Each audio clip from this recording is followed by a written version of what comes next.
afternoon, everyone. Welcome to CER's Action Series. Action standing for Accelerating Change Through Innovation and Opportunity Now. My name is Jeanne Allen. I'm the founder and the CEO of the Center for Education Reform, and I am so pleased to welcome you to this important event to talk about countering COVID with education innovation, a look at Pennsylvania's example. Pennsylvania is kind of personal for us. It's personal for me. I went to school there twice.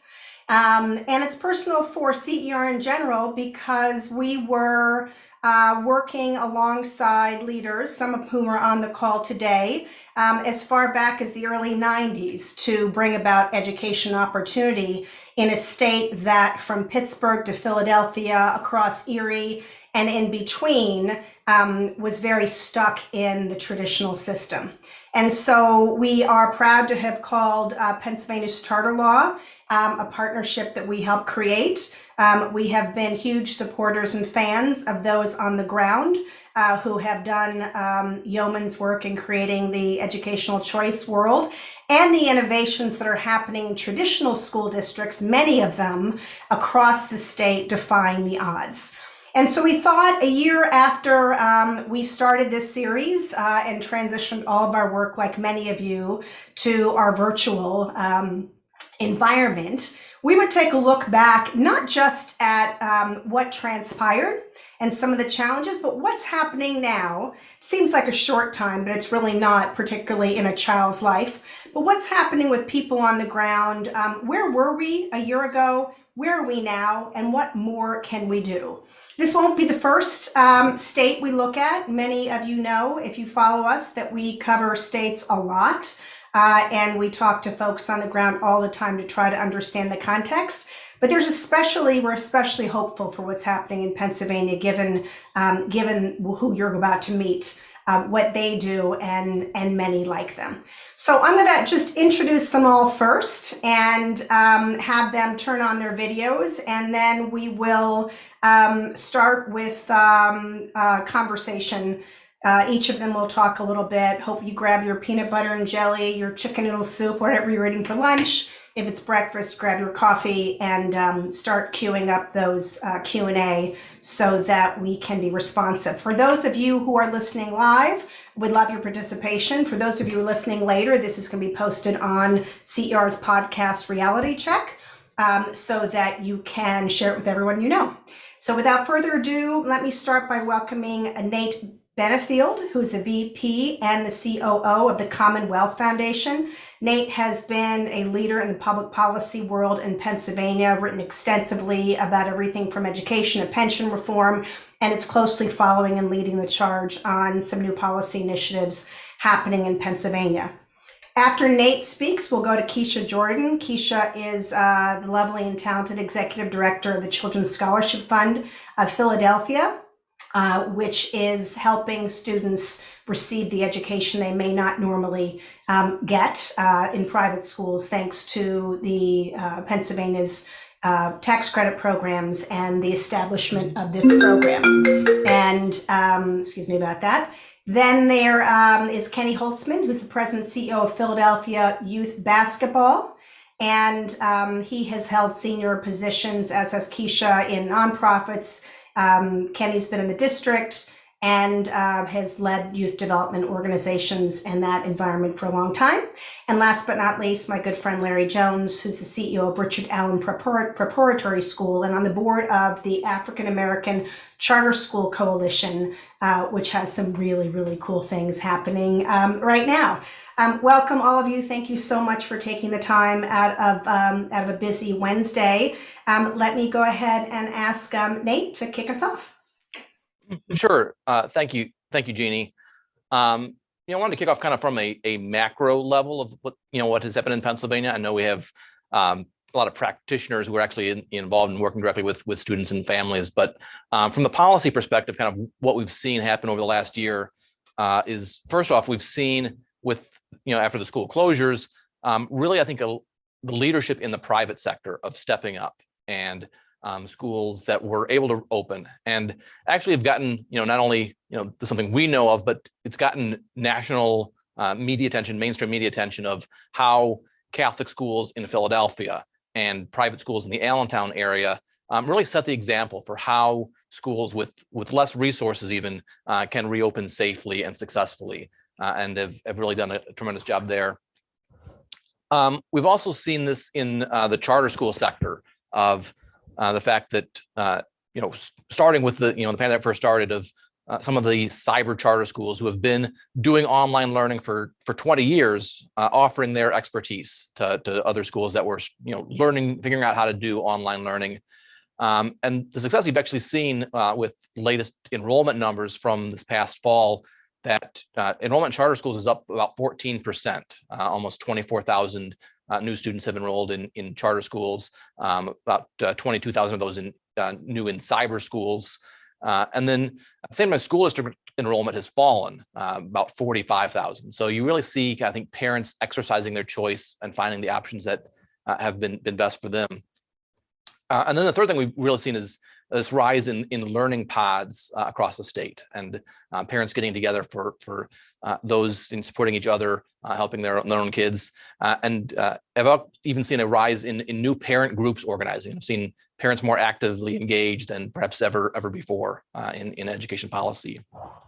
Kind of on the negative side, we've seen some pushback from our governor and some challenge from the administration, starting with last year, that when there was legislation passed that waived a lot of the requirements for schools in terms of how much they have to be in person, testing requirements, and so forth. It also froze the level at which charter schools received payment for students and their enrollment levels. Even as charter schools were enrolling more students, they weren't getting more money for that. But I know a lot of those schools did anyway. They served more students and took some of those on even without the funding.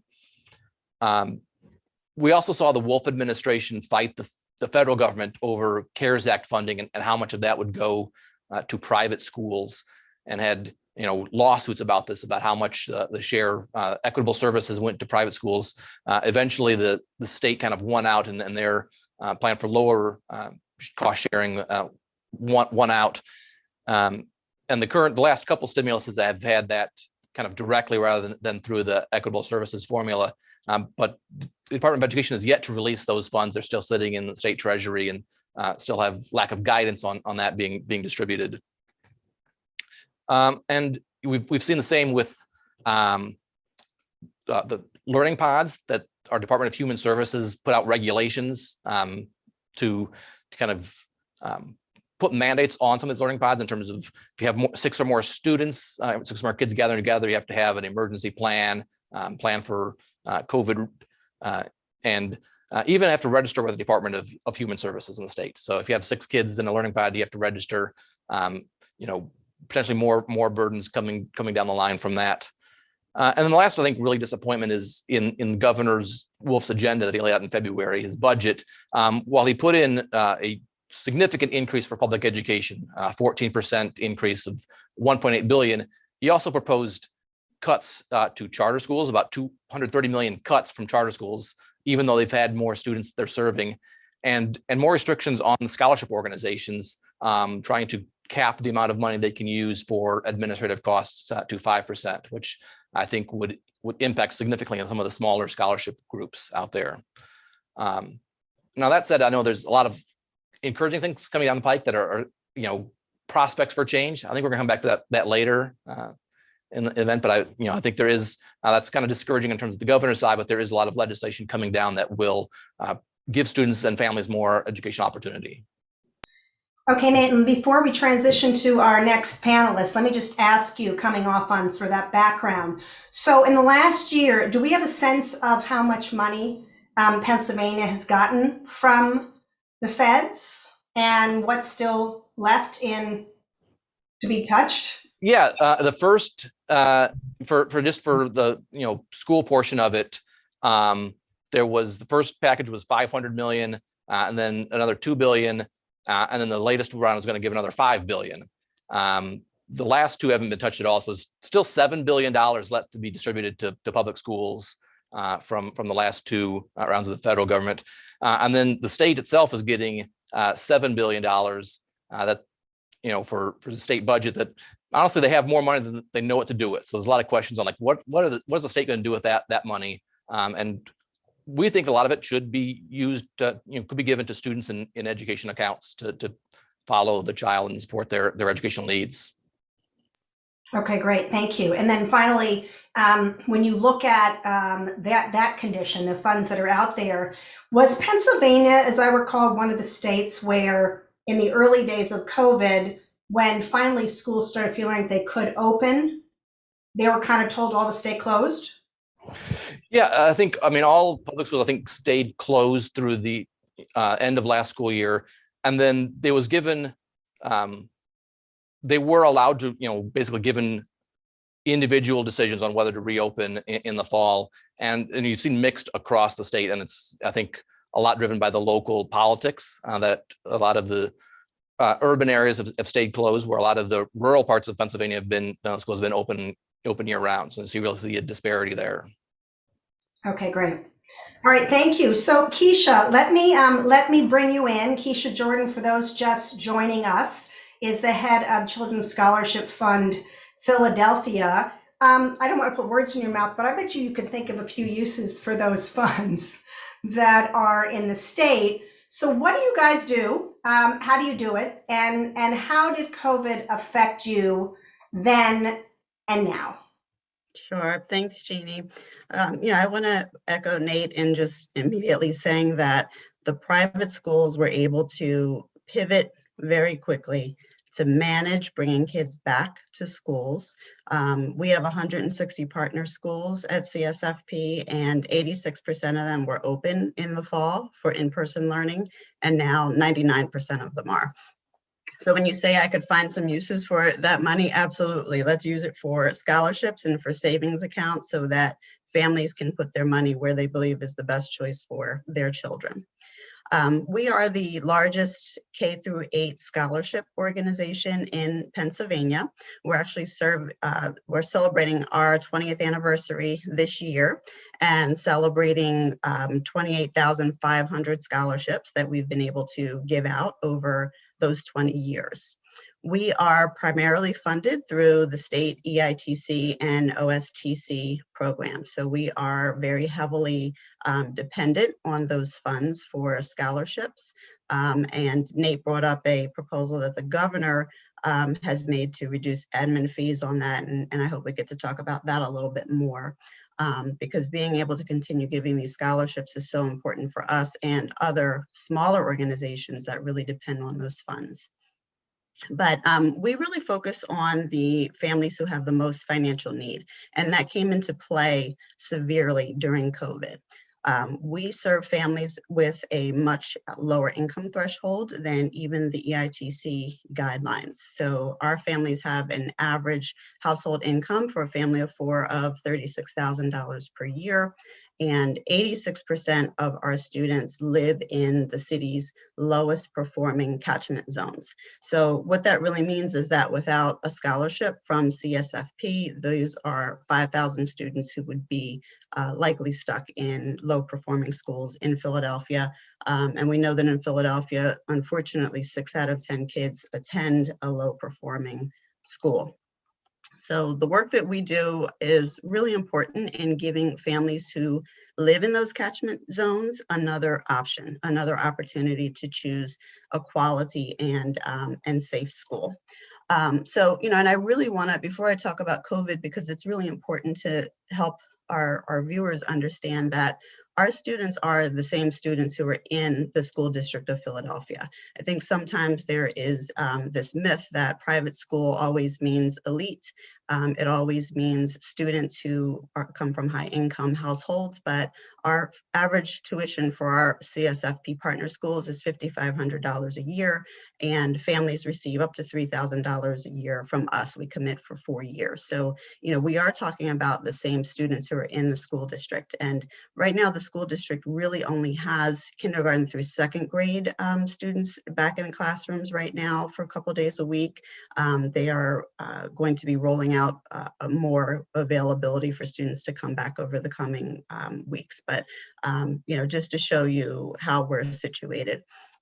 So when COVID hit, we immediately surveyed our families because we knew that they were going to be the ones who lost jobs and lost income.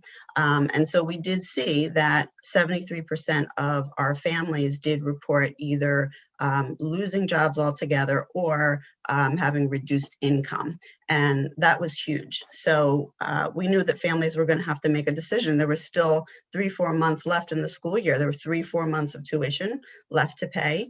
And for a family that no longer has income, that wasn't going to happen. So our board authorized the launch of an emergency fund, a COVID tuition emergency fund. And we have been able to give out 1,600 scholarships. So those are for our current families who would receive an additional $1,000 to help with their tuition. And they had to show that the families had lost jobs. So these were families who were the hardest hit by the pandemic. And so, you know, one of the big stories in Philadelphia is how much private philanthropy stepped in for public school students as well as for charter school and private school students to be able to raise funds for us to help with tuition, but also for technology, for learning loss and other support. So, you know, we want to make sure to acknowledge and thank the private industry for that. So we were able to help students stay in schools, and Jeannie, we were able to help schools stay open.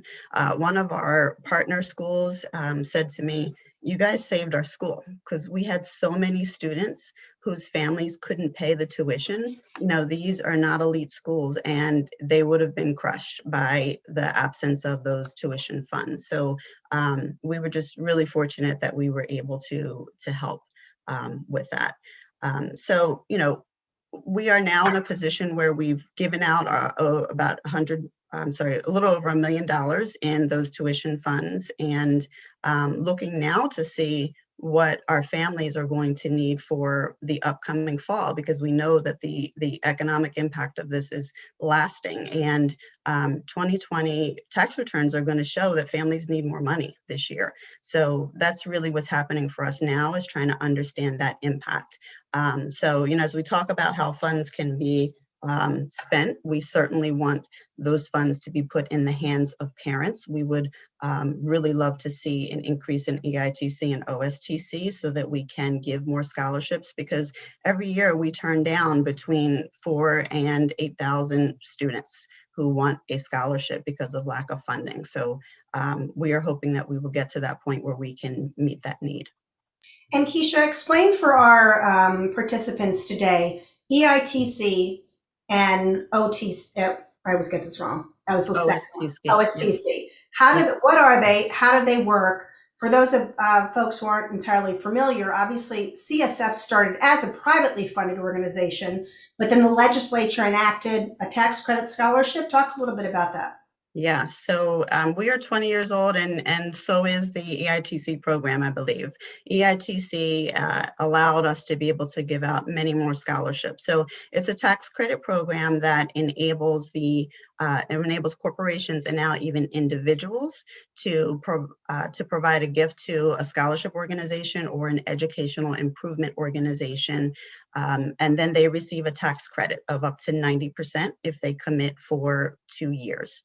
And the OSTC program came into enactment a little bit later, and that specifically focuses on students in those lower performing catchment zones. So that is where most of our students are funded from.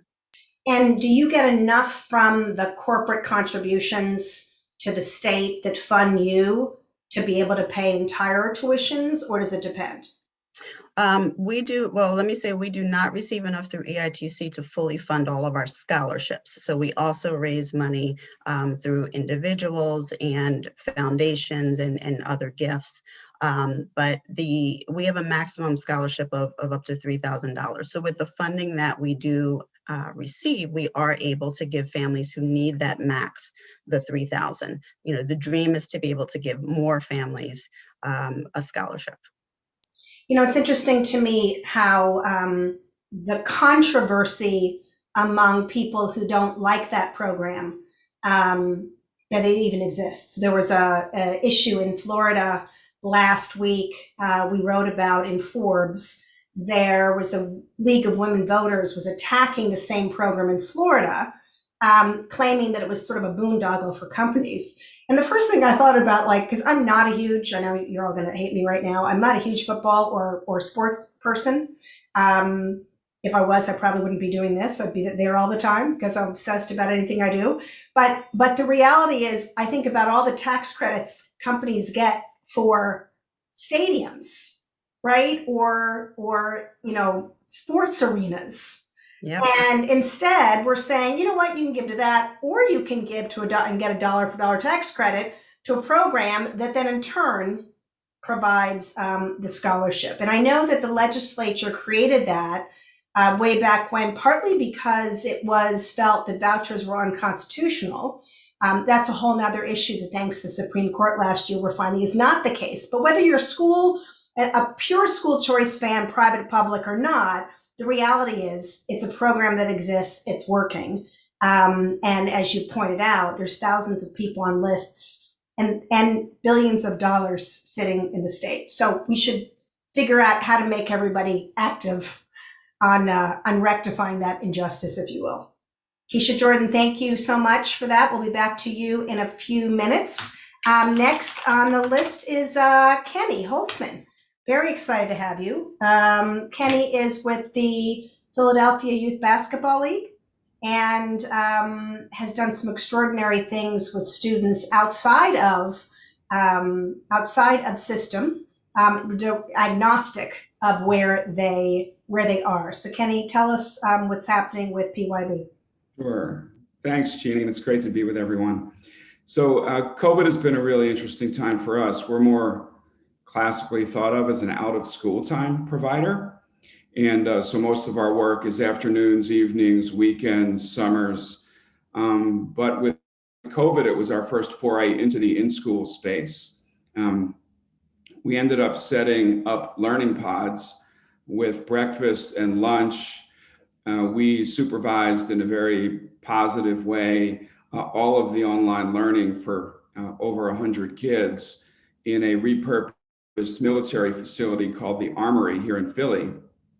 And it gave us an opportunity to see what very culturally relatable coach mentors could do with a culturally relatable game like basketball to be in the lives of kids during the more traditional academic space. Now we do our own academic modules and learning, so we're not just a youth development program, but being in the learning pods and seeing the good and the not good of online learning. And I think it's a mixed story.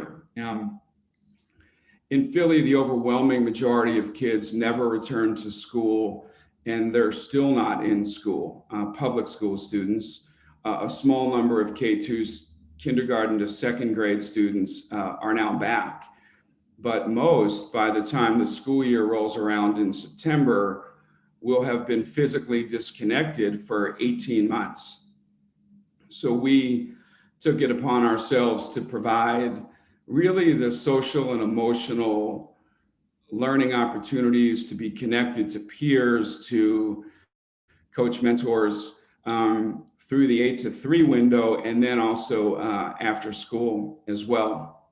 So meals and transportation and supervised learning. Now we wish that more of that learning would have been quote unquote asynchronous.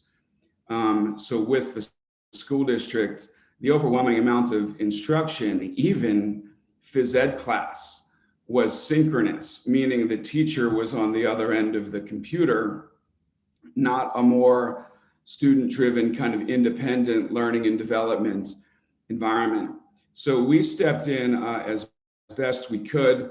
And one of the things that we discovered is that although our coach mentors aren't certified as educators, they had and still have a great hunger and a real zest to be involved in some of the direct instruction, and that their ability, especially during a year of a disparate impact of the pandemic, on lower income kids of color, especially Black children, a year of egregious racism, a year of political unrest, that it's the kinds of adults that we have that really know how to help kids reset and reacclimate and feel good about themselves, their learning to feel efficacious, and all those kinds of things that are really fundamental and foundational to learning.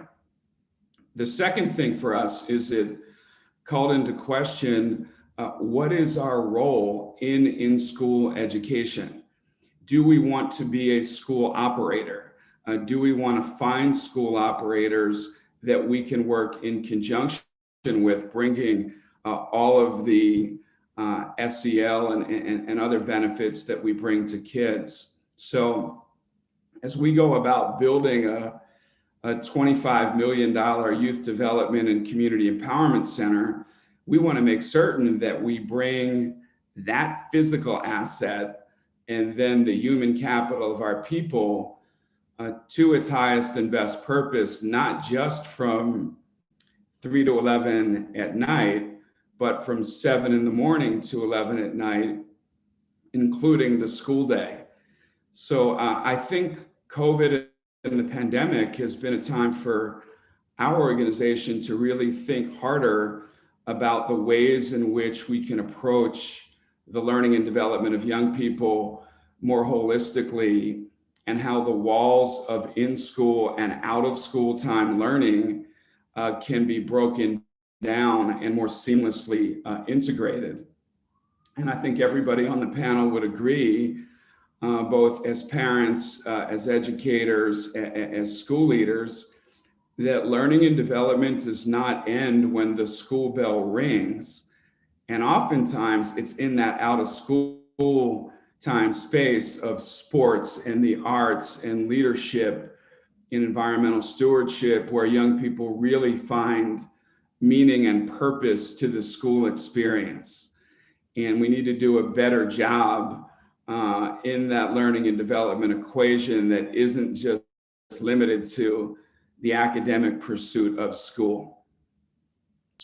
It's extraordinary, Kenny. Thank you. And I guess a bunch of stuff runs through my mind that I have to share and get your reaction to. I mean, one is, while many of you are in Philadelphia, this is by no means Philly-centric. You're just a great epicenter of what potentially could happen and what's going on in cities.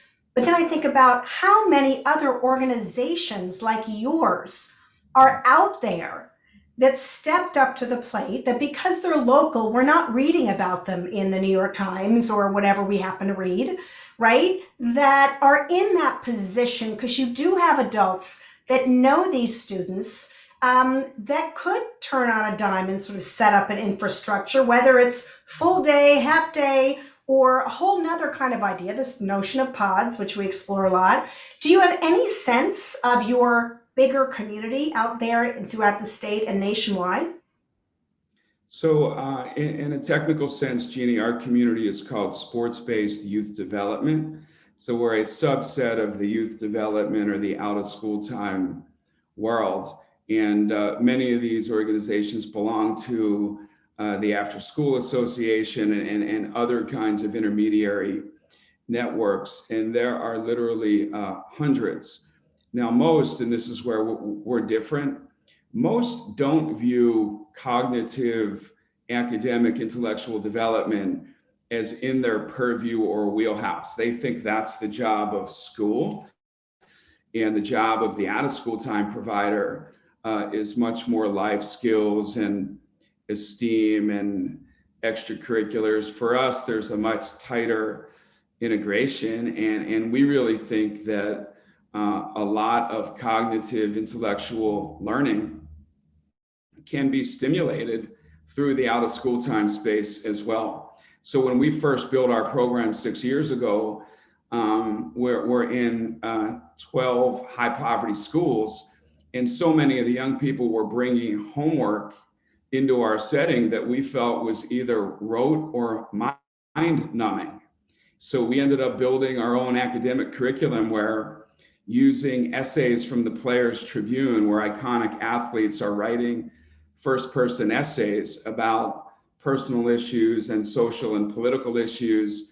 We gave young people a window into that world to read and write and discuss and debate and build a point of view about issues that were very germane to their lives, so that bringing learning to life can really happen in the out of school time space as well.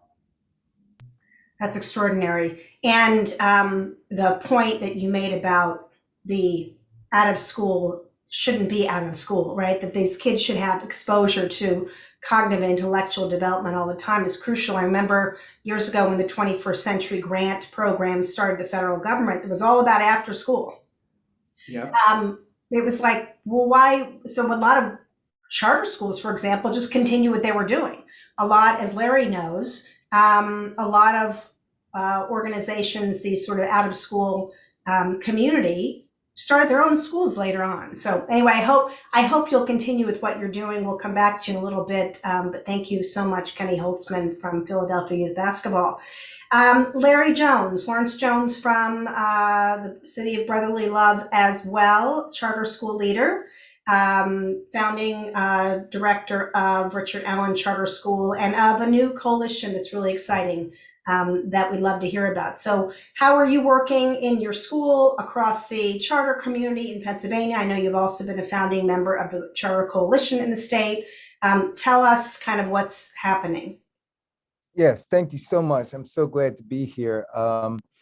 Well, first of all, a little bit about the African American Charter School Coalition. We are a group of Black-led charter schools, and more specifically Black operated, which means that these are schools that have agency and decision-making capabilities over the program. And we got together unofficially, but when COVID struck, we had started getting together more regularly. And as we all know, something else occurred when COVID struck. The country was gripped with an immense social unrest, and in Philadelphia specifically, in many ways, the city was torn apart. And so we looked at it as wanting to do more. So as an organization, we are committed to identifying and eradicating instances of systemic bias or systemic racism, specifically in educational entities. And when we looked right here in the charter schools in Philadelphia, we saw many of those things occurring. And so we also wanted to make sure that we could celebrate and uplift the schools that were contributing to this field here in Philadelphia.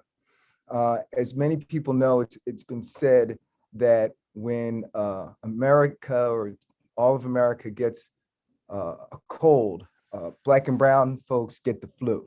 So imagine what happens when we got COVID, right? And what we saw across our community as our schools came together is that we very much needed to recognize that a number of our students and communities were being underserved. And we also realized that as a group of schools, most of our schools were in those communities. So when COVID came about, one of the things that we did is we supported one another and we helped each other with different information.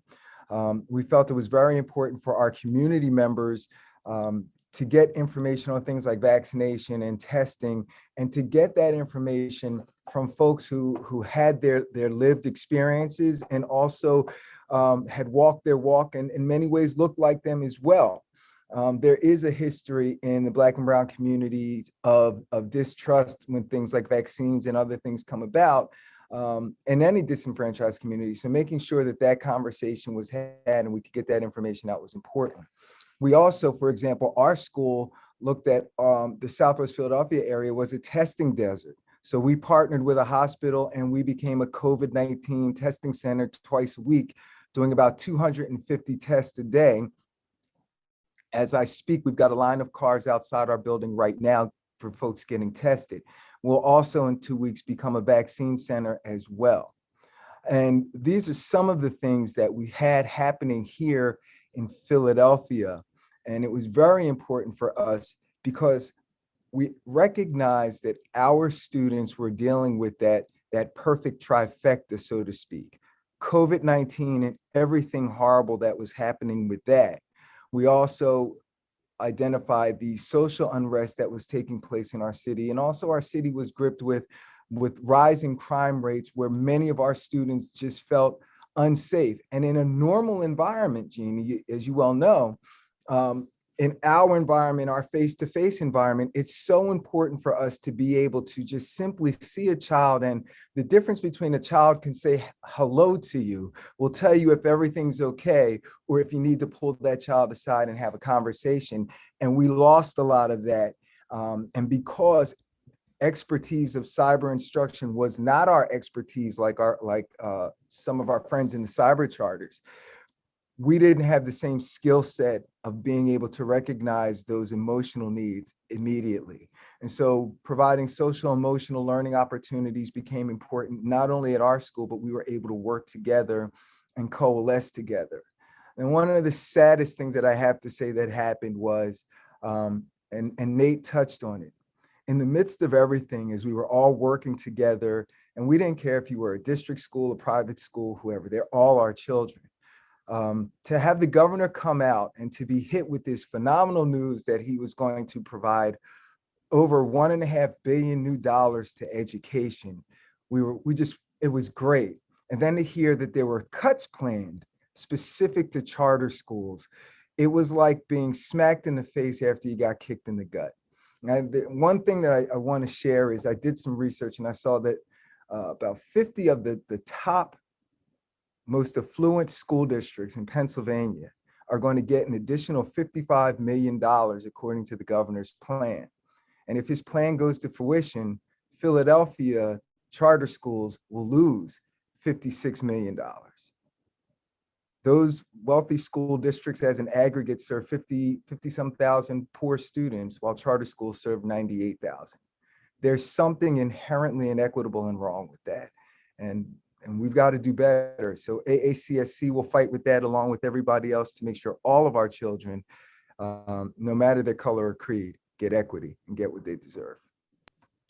I'm so, thank you, Larry. I'm so astonished, even though it happens all the time.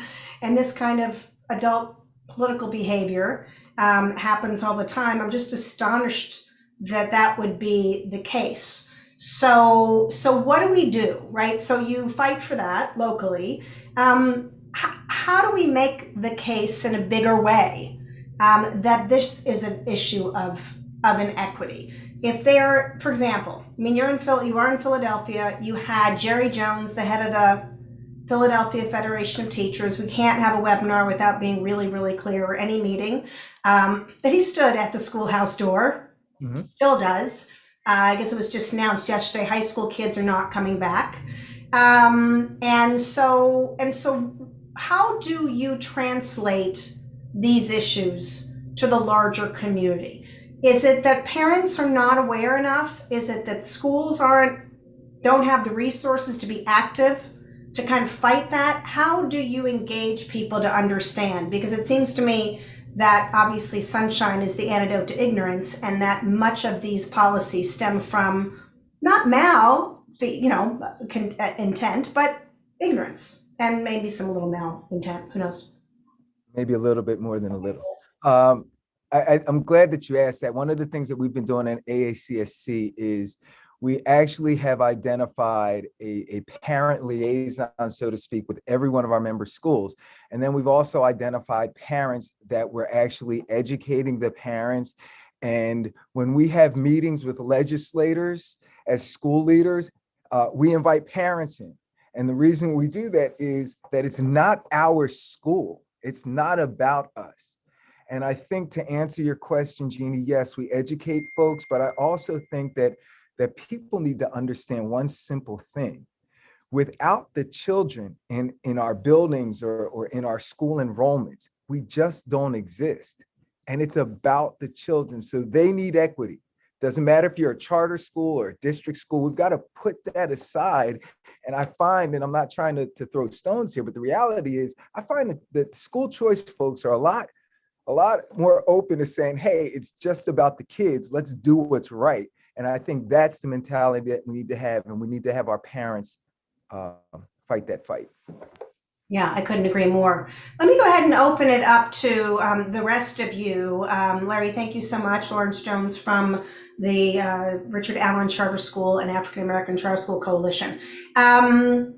Nate, let me come back to you. Any thoughts based on what you've heard in terms of what's happening, or any data points you think we need to add to the conversation? Yeah, I think that Keisha and Kenny and Larry laid out the need that is really out there in Pennsylvania. And the good news is there is legislation coming. Senate Bill 1 is being introduced that is going to it's going to expand the tax credit scholarship programs that Keisha mentioned, that trying to reduce the waiting list of number of students who are turned away. And despite some perceptions that there is actually a waiting list for businesses that want to donate to those programs. So really serving that need. Protecting the charter school community. There's been reforms that we've been working on for a number of years in Pennsylvania, and including having alternative authorizers so that Larry doesn't have to fight with the Philadelphia School Board every year, which is an issue. And I know that Center for Education Reform has been pushing that nationally and has some model examples of the best states for that. And protecting those pandemic pods from regulation is part of that. And to your last question of parents and schools getting engaged, it is where the people on the call have been busy. They just want to run a school, just want to help the kids.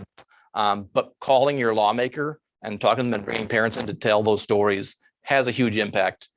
In my experience, lawmakers get nervous when they get 5 phone calls. That's the number of oh my goodness, my phone is ringing off the hook on an issue. And that's, I think, the pressure we can bring to show that this is needed to help the kids in Pennsylvania.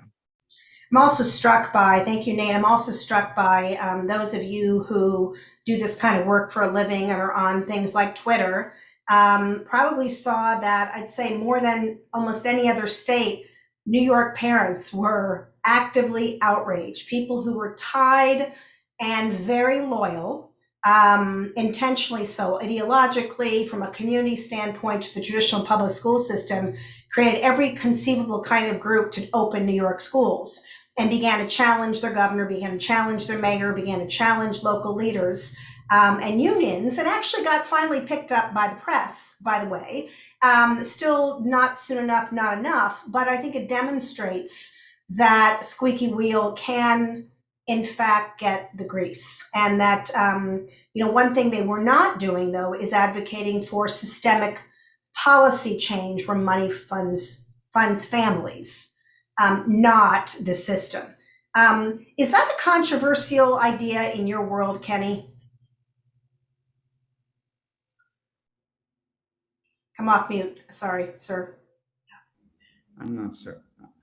I'm not certain it's controversial. What I think there's this ongoing argument between the system and then the parts and subparts of the system. And I think that everybody wants young people, especially those from disenfranchised communities, to, kids to have an opportunity to succeed.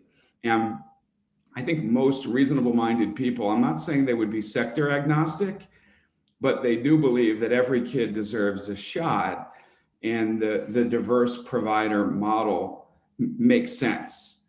I think where we get into some level of disagreement is to what degree should public education and the school district itself control the public education dollar and the delivery of public education. And that, I think, is really the argument that's underway right now. And I think it's being litigated, so to speak, not in a courtroom, but in public opinion in really hot ways right now, because at least in our city, we have district-run schools and charter-run schools in similar communities, both with maybe 1/2 to 2/3 enrollment, both with full complements of administrative staff. So there's a bit of shaking out while this inefficiency plays through. And at the end of the day, at least in my opinion, I think schools that have a proven track record of educating kids well and out of school time programs that do the same should be receiving some form of public dollar to serve kids. So that's my point of view, but a system does need to be built. And I just think it ought to include pieces that aren't just limited to the public bureaucracy itself. Yeah, great point. And Larry, let me ask you, so when we think about, obviously, we've been focusing on state and local issues here, albeit we've talked about federal money. There will never be another time that these kinds of funds come rolling through. I'm already, I don't know about you all, but I'm already getting, like, on my own social media feed, like, advertisements. Forget your federal money. It was kind of sickening to me, frankly. But it's out there and people are advertising that you should have access to it. So how do you maybe use what you are all doing to go back and influence the federal government to be able to loosen up restrictions in those funds? Because I'm pretty sure this was the last tranche of money that was allocated. It was the first time there were so many restrictions on what governors could do. Originally, you had governors who were actually able to spend a little bit more. So is there work and thought about maybe loosening that up? Because I think the more you, for those of you who like this idea, great, you should join us and get on board. For those of you who don't, I'm not really sharing anything we haven't said in public. We should figure out a way to make sure that the pressure is there in Washington for states so that more people can understand and appreciate this. Because I think of all of your communities, there's still enormous numbers of people, right, that don't even know that this is a challenge. Mm-hmm. What do you think, Larry?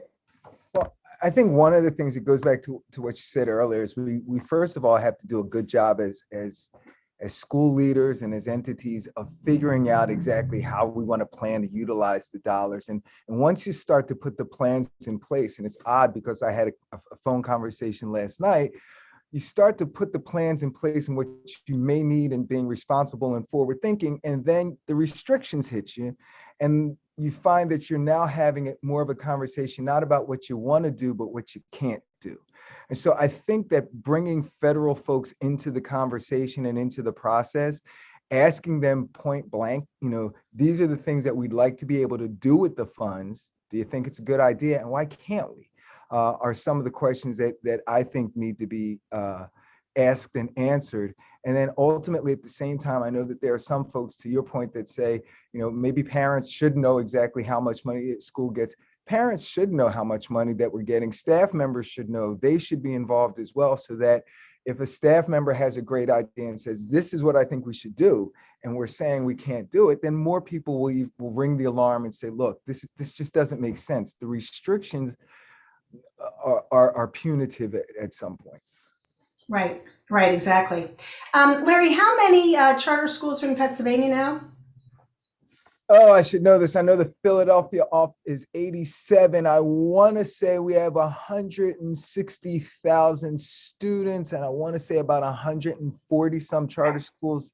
Nate, if you want to give me the exact number. But yes, we have about 160,000 students and well over 140 charter schools. Which is modest for a state the size of Pennsylvania. If you think about it, Arizona is well over 500 or 600 now, maybe more. Michael Mosanti, if you want to come in and help me out with in general. Yes, Jeanne, there are 171 charter schools in Pennsylvania serving 137,791 students. We can't see you. Michael Mosanti, our executive vice president, who's going to help with the discussion. There you go.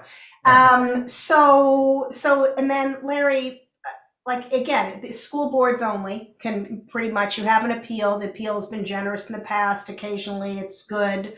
But as Nate pointed out, you've got restrictions on how you can continue to expand that, right? Mm-hmm. And then how much money per student? It's still like 65% of what typical traditional districts get? It is indeed. And again, if folks have their way, it's going to be less than that. And so again, I think when you mentioned the fact of having alternate authorizers and also creating a system where folks don't have to feel like having a charter school means that it's got to be an either or. Parents are at the heart of this, and that word choice and options for parents. I think it is so arrogant when educators say that a parent is not qualified to be part of the decision-making process of where their child goes to school. Who's more qualified? And so I think that we need to get to the point where we fund these items and we make sure that these items are actually equitably funded, because if you remember back when Pennsylvania had a charter reimbursement line item, a lot of the pushback that charter schools got from districts did not exist. Sad to say that it's a money thing, but in a lot of ways it is. Jeanne, I'll add that in the private sector, I mean, parents make decisions around tuition every year, right? When they search for schools, they're looking at tuition, they're looking at the value that they are receiving. Parents are perfectly capable of understanding and making decisions about how much money is needed to educate a child and what the benefits are therefore. And as I mentioned, the average tuition for a CSFP partner school is $5,500 a year, a small fraction of the per pupil allotment in Pennsylvania. But when you look at our outcomes, 70% of our class of students who graduated in the class of 2019 went to college, enrolled in college, as compared to in the district where they were really at about 54%, and even nationally in the same income bracket, 28%. I mean, parents are making these decisions all the time. We cannot discredit them. We have to give them a chance to have their voices heard. And we're really excited to join the Commonwealth Foundation and others in some testimony before the Senate Education Committee that's happening right now. We're bringing a parent with us. To that, we're also having an event celebrating the EITC program on April 29th, where we're going to talk about that proposed bill to increase the program. And we've got a lot of parents who will be there for that as well. So we cannot discount parents and their power and decision making here. Keisha, what's your website so people can check that out? It's www.csfphiladelphia.org. Okay, great. And we'll make sure everyone's got that also following. And Michael, Jeanne, we have a comment question from Cecilia Iglesias. The teachers union is the problem here in California. How do you get that message out? They control our legislators. No lie, Cecilia. Who wants to take that? I'll jump in on that because, yeah, that is the most powerful special interest group in Pennsylvania, the teachers unions, the PSEA, the Pennsylvania State Education Association, and the Philadelphia Federation of Teachers.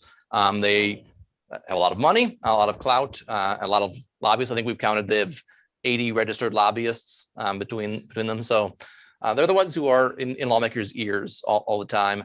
And it is, we have been engaging in trying to get the message out because they are often standing in the way of students and families, and often in the way of their own members. There are a lot of employees and teachers who want to be out of the union because the union represents their interest, but it's not always the interest even of the teachers in the public schools. And I think that is an important message that we need to deliver to the public and to our lawmakers.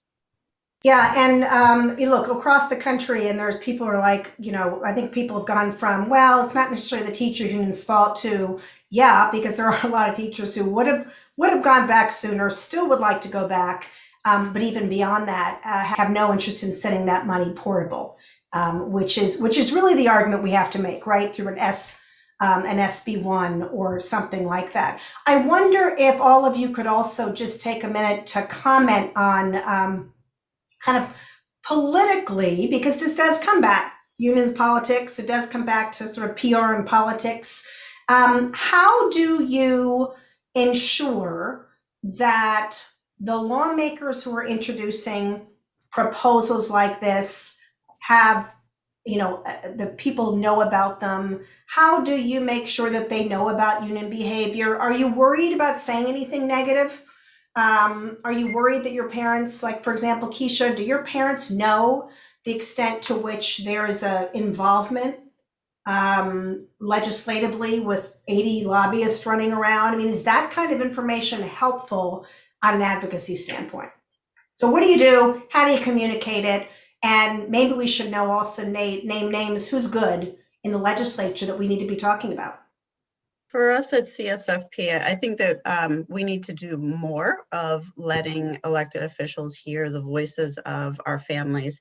I've just been here for a year, but my experience and background includes time as executive director of BAEO, the Black Alliance for Educational Options, where we were there advocating for EITC 20 years ago, and parents helped to make that legislation happen. So I think we need to do more of that. We definitely inform parents as much as we can through email and social media.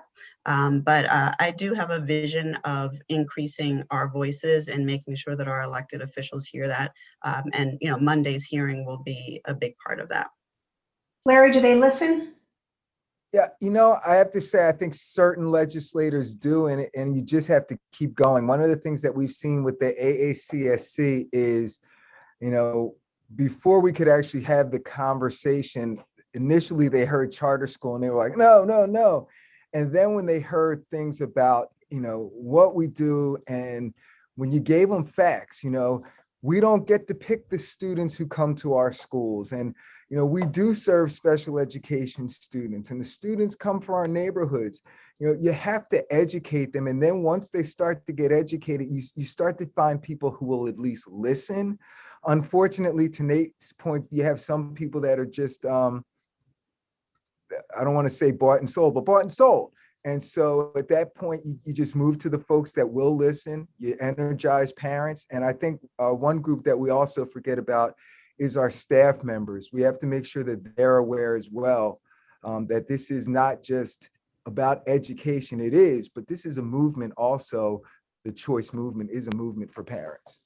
One of the other interest groups that we didn't mention that for as long as I can remember has also been strong is the School Boards Association, who obviously defend school districts. And these are honest, hardworking people, most of them, who decide to run and feel like they're giving their lives, and they become incredibly vested, and they become a thorn in the side, particularly of Republican legislators, because there's this nostalgia that school boards represent local control, even though about 10% of people actually really vote for them.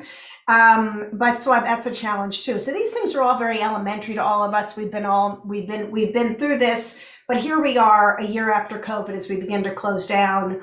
And the warts that the system had are even more exposed. The challenges, as you pointed out, many of you, that communities of color and disadvantaged communities have been magnified, and parents have been even more left out of the equation. And so one piece of advice and what you're going to do. So what will you have people on this call do? And what are you going to do that we should know and follow so that we can activate and make some change? Let me start with Larry and go back and end with Nate. I'm sorry about that. Sure. What we're going to do is we're going to continue to educate parents, continue to work together. And in our space, we're going to continue to be unapologetically pro-choice and unapologetically Black. And that's a space that we're going to own and place our flag there. Also, there is the 143K Rising program from the Pennsylvania Coalition of Public Charter Schools that folks can go to help mobilize families as well. Great. Kenny? Yeah, we're going to continue to do our best in all of our programming. We're going to use this summer as an opportunity to serve more young people in more holistic ways than we ever have before. And there's going to be about 8 or 10 weeks of this summer to help literally thousands of kids reset socially, emotionally, academically, communally, physically, spiritually, to get ready to return to school. We're not built as an advocacy shop. We're a direct service providing program organization. But in the creation of exemplary models, in speaking about them and touting them, we think that we can begin to shape public policy, particularly around the holistic development of young people, especially lower income kids of color. Great. Kenny Holtzman, Philadelphia Youth Basketball. Thank you. Keisha Jordan, CSF Philadelphia. Jeannie, internally, we're right in the middle of a 3-year strategic plan. And 2 of the goals of that plan are, 1, to be able to analyze data better and to be able to use that to reach more families. Every year, there's a new kindergarten class cropping up of young parents who may not know anything about us. And we want to be able to get to families who are in those low-performing school catchment areas and let them know that this is an option. Private school is an option, and we're there to help, and others are. So that's really important to us, is to just make sure more parents have access to us, and then being able to raise enough funds to have a greater impact in whatever way we determine that means. And then from an advocacy side, just continuing to educate our families and the public about these opportunities to give parents more options for tuition, and also education scholarship accounts or other ways to help families get their kids back on track. Terrific. Nate.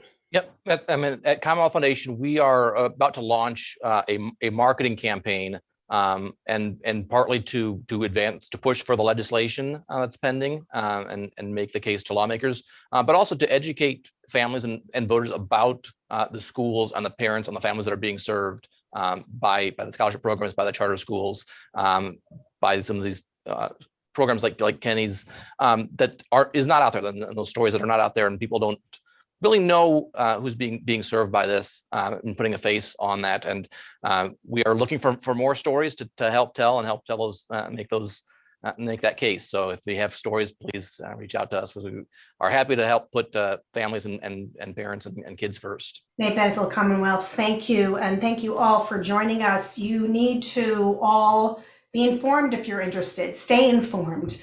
Be on their websites, be on our websites. This stuff does not happen by itself. And I can't tell you how incredibly valuable information is. Every day things are changing and things are staying the same. And it's amazing to me how many people have not read what all of you out there have read, and you think they have. And so for us, it's about being active, and we look to people like you all on the ground to do that. Last word from one of our participants talking about being from a frontier state is how valuable the hearts and mind messages of parents and teachers are out there, which is absolutely essential. Michael Musanti, close us out. Anything else we need to know? Yes, there's a next in our action series is on April 20th. Please visit edreform.com events, where you can get information about that. But more importantly, Jeannie, what's our new phrase? Choice is constitutional. The Supreme Court has decided it, and therefore we should all always start with that premise, that choice is constitutional, and move forward from that. So the next time someone tells you, oh, that's illegal, no, you can't do that. No, choice is constitutional, and you start to push back. I think that's it for me, Jeannie. I think that's great. Thank you so much, Michael Musanti, and our guests, Lawrence Jones, Lenny Holtzman, Keisha Jordan, and Nate Benefield. Thanks to all of our participants. Please be in touch. Let us know what else you want to hear next, what we can do better, and more importantly than that, what you're doing to help save kids across the country. Thanks all. Have a great rest of your Wednesday. Thank you. Thank you.